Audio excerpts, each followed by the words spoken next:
Tuition. বস বস বস, পড়ে এলি? হ্যাঁ। ঠিক আছে, তোর বুদ্ধি ভালো বটে, আমি শুনেছি। তো বড় হয়ে তুই কি হবি? বড় হয়ে মন্ত্রী হব। মন্ত্রী? হ্যাঁ হ্যাঁ। কেন মন্ত্রী কেন হবি? সারা বছর পেনশনের টাকায় খাবো, ইলেকট্রিক বিল ফ্রি।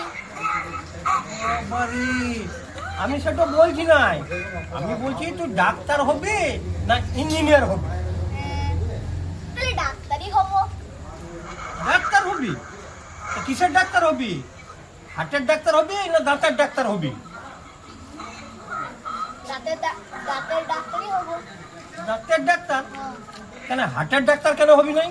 হার্ট তো মানুষের একটাই, আর দাঁত মানুষের 32টা, তাহলে তো ইনকাম বেশি। বাবারে, এত বুদ্ধি তোর? হ্যাঁ বুদ্ধি হবে না কেন, আপনি তো ছেলে। বাবা।